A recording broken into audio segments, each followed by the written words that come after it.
This region, it's home to a lot of really smart researchers working in science, medicine, and innovation. There are brain surgeons, rocket scientists, Nobel Prize winners. The Pulse connects these folks and lay people for down-to-earth conversations about how their work affects all of us. We're giving people the opportunity to ask a simple question. So, what do you do?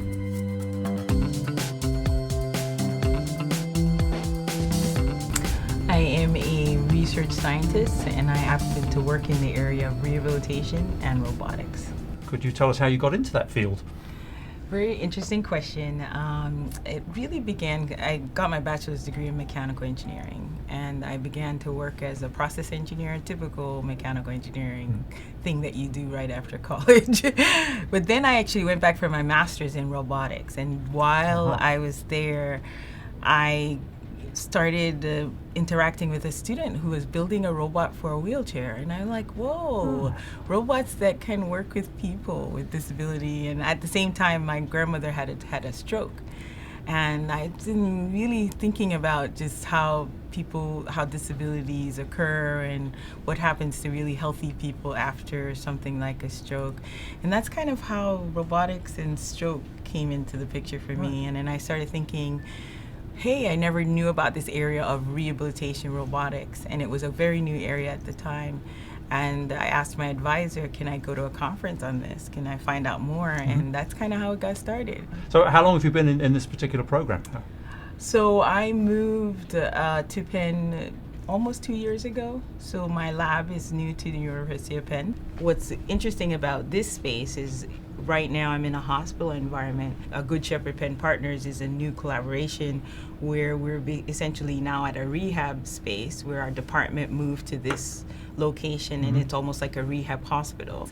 We recruit from our patient population, and my vision is that the lab will become even more integrated into the whole process of rehab care. Right, yes. So we work with patients and we bring them into the lab, we evaluate them, and then we have them run on some of our systems. And then with a game-based type therapy, they'll be able to play and also get therapy at the same time.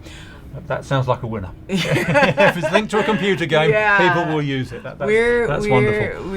I think that's actually at the core of what, when we think about getting things into people's homes, the issue of motivating them to continue to play. I mean, exercise is exercise.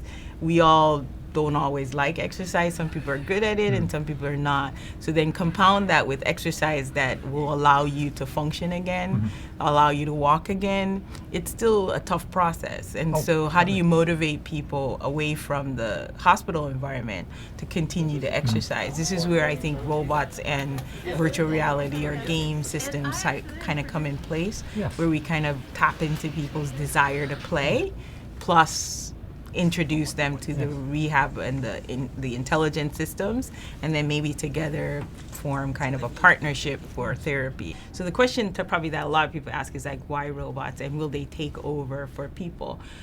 We're not trying to take over people. What we're trying to do is maximize the efficiency of our therapeutic staff. There's remote teleoperation, there are robots that delivering food to patients' rooms. Then what we're hoping is that we'll have more of these rehab robots that would be in the rehabilitation environments and also maybe in people's homes.